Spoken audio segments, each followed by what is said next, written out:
সুপ্রিয় দর্শক, আসসালামু আলাইকুম। রিফা রান্না রেসিপি থেকে সবাইকে স্বাগতম। আজ আমি শেয়ার করব দুধ পাকন পিঠার রেসিপি। এই পিঠাগুলো খেতে অনেক মজা হবে আর নরম তুলতুলে হবে। তবে অনেকেরই এই পিঠাগুলো বাইরে থেকে নরম দেখতে মনে হলেও ভেতরটা কিন্তু শক্ত হয়ে যায়। যে যে ভুলের কারণে পিঠাগুলো শক্ত হয়ে যায় তাদের জন্য আমার আজকের এই রেসিপি। আশা করছি আমার আজকের এই পিঠার রেসিপি আপনাদের কাছে খুবই ভালো লাগবে। তাহলে চলুন ভিডিওতে একটি লাইক দিয়ে রেসিপিটি শুরু থেকে শেষ পর্যন্ত দেখে নেই।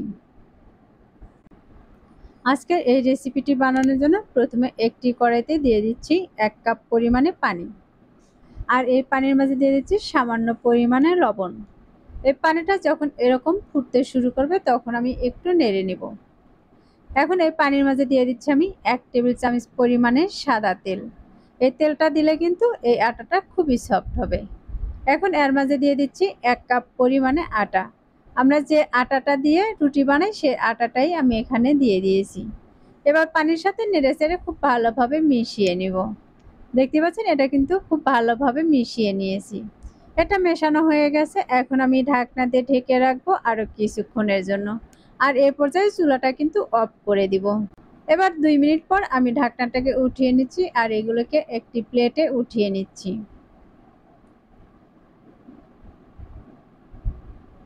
তাহলে দর্শক দেখতে পাচ্ছেন আমি কিন্তু সবগুলো একটি প্লেটে উঠিয়ে নিয়েছি।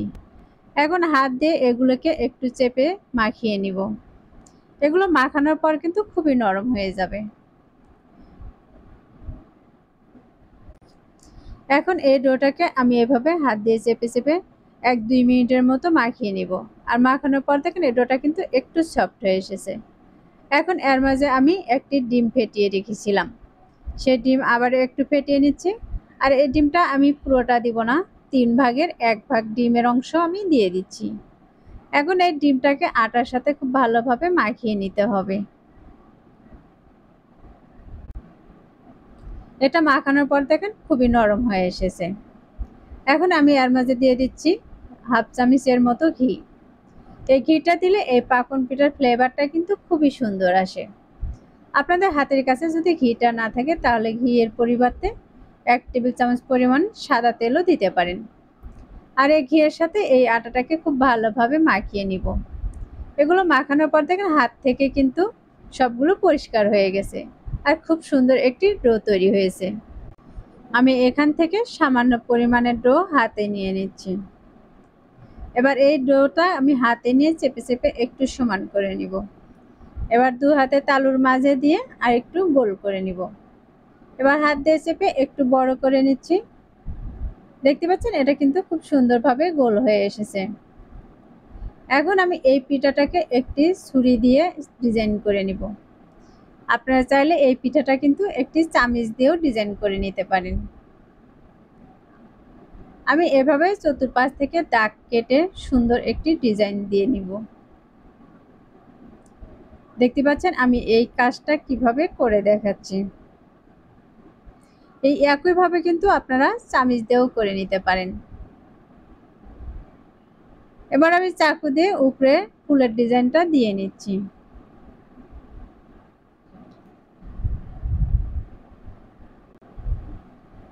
এভাবে চতুর্পাশ থেকে কিন্তু ঘুরিয়ে ঘুরিয়ে আমি এভাবে দাগ কেটে নিব। এভাবে দাগ কেটে নিলে কিন্তু এই পিঠাগুলো দেখতে খুবই সুন্দর দেখাবে। এই পর্যায়ে কিন্তু আমার একটি পিঠা তৈরি হয়ে গেছে। এখন একটি কাঠি দিয়ে আমি মাঝ বরাবর একটু ফুটো করে নিচ্ছি। তাহলে আমার একটি পিঠা কিন্তু তৈরি হয়ে গেছে। এখন আমি আরেকটি ডিজাইনের পিঠা তৈরি করে দেখাচ্ছি। তার জন্য আরও সামান্য পরিমাণে ডো হাতে নিয়ে নিচ্ছি। আর একইভাবে এই ডোটাকেও হাত দিয়ে চেপে সমান করে নিব। তাহলে দর্শক আমার রেসিপিটি যদি আপনাদের কাছে একটু ভালো লেগে থাকে তাহলে অবশ্যই ভিডিওতে একটি লাইক দিয়ে শেয়ার করার অনুরোধ রইল।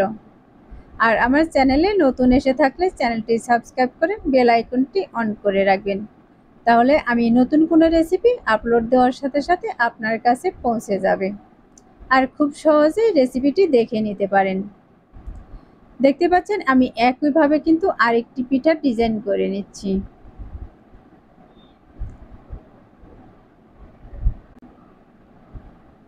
তাহলে দর্শক দেখতে পাচ্ছেন আমি কিন্তু চাকু দিয়ে এভাবে খুব সুন্দর করে ডিজাইন করে নিচ্ছি। আর একইভাবে কিন্তু আমি আরো অনেকগুলো ডিজাইন করে দেখাচ্ছি। এবার এই চতুর্পাশে এই মাথাটাকে আমি হাত দিয়ে চেপে একটু ডিজাইন করে নিব।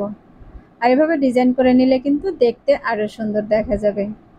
এবার একটি কাঠি দিয়ে মাঝ বরাবর আমি এভাবে ফুটো করে দিচ্ছি।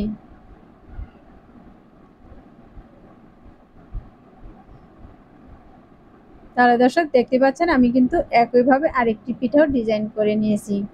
আর এভাবে কিন্তু আমি সবগুলো পিঠার ডিজাইন করে নিয়েছি। তাহলে দেখতে পাচ্ছেন আমি কিন্তু এখানে আরো কিছু ডিজাইন করে নিয়েছি। এখন এই পিঠাগুলোকে আমি তেলে দিয়ে ভেজে নিব। তার জন্য চুলাতে একটি ফ্রাই প্যান বসিয়ে দিয়েছি আর এর মধ্যে দিয়ে দিচ্ছি পরিমাণ মতো তেল। এখন এই তেলটাকে হালকা গরম হয়ে আসলে আমি এর মাঝে পিঠাগুলো দিয়ে দিব। আমি আর এখানে যতগুলো পিঠা দেওয়া যাবে আমি ঠিক ততগুলো পিঠা দিয়ে ভেজে নিব। আর এই পিঠাগুলো যখন এক পাশে একটু শক্ত হয়ে আসবে তখন আমি উল্টিয়ে নিব।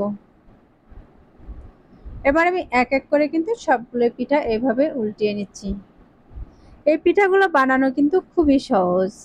আর এরকম সুন্দর পিঠার ডিজাইন বানালে দেখবেন সবাই কিন্তু খুবই পছন্দ করবে। আমি এই পিঠাগুলো মিডিয়াম আঁচে 2 থেকে 3 মিনিটের মতো এভাবে উল্টে পাল্টে ভেজে নিব। আর খুব সুন্দর একটি কালার করে পিঠাগুলোকে ভেজে নিতে হবে। দেখতে পাচ্ছেন আমি কিন্তু এই পিঠাগুলোকে একটু গোল্ডেন কালার করে ভেজে নিচ্ছি। আবার একদম মুসমুসে করে ভেজে নেওয়া যাবে না। আমার এই পিঠাগুলো ভাজা হয়ে গেছে। এখন একটি ছাঁকনি দিয়ে তেল ঝরিয়ে উঠিয়ে নিব।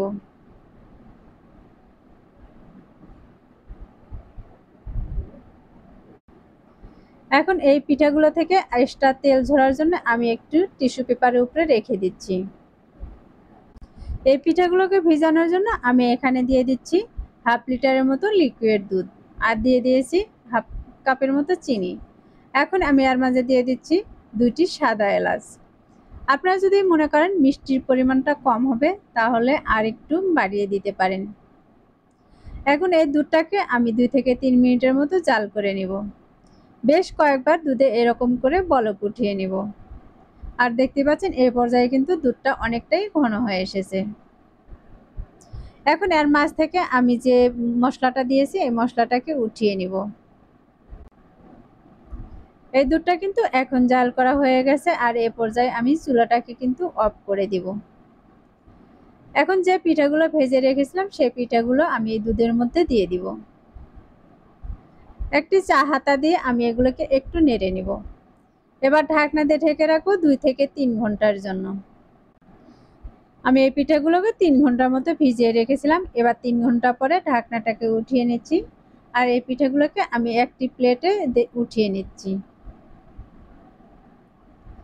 আর যদি এই পিঠাগুলোকে সারা রাতের জন্য ভিজিয়ে রাখেন তাহলে কিন্তু আরো খুবই ভালো হবে। এই পিঠাগুলো ভিজে কিন্তু একদম নরম তুলতুলে হবে। এখন এই পিঠাগুলো দেখে কিন্তু বুঝতেই পারতেছেন এই পিঠাগুলো কতটা ফুলে উঠেছে আর এর ভিতরটা কিন্তু একদম শিরাটা ঢুকে গেছে। এই পিঠাগুলো কিন্তু খুবই নরম হয়েছে। তাহলে দর্শক দেখতে পাচ্ছেন কত সহজে এত সুন্দর ডিজাইনের পিঠা তৈরি করে নিলাম।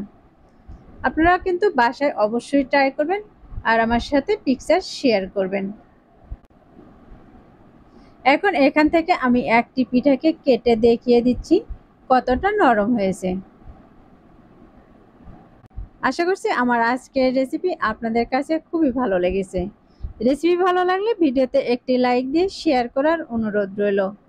রেসিপিটি বাসায় অবশ্যই একবার ট্রাই করবেন আর আমাকে কমেন্টে লিখে জানাবেন আমার আজকের রেসিপি আপনাদের কাছে কেমন লেগেছে। যারা আমার চ্যানেলটি এখনও সাবস্ক্রাইব করেননি তাদেরকে চ্যানেলটি সাবস্ক্রাইব করার অনুরোধ রইল। যারা আমার চ্যানেলটি সাবস্ক্রাইব করেছেন তাদেরকে অসংখ্য ধন্যবাদ। আজকের মতো এখানেই বিদায় নিচ্ছি। সবাই ভালো থাকবেন, সুস্থ থাকবেন। আল্লাহ হাফেজ।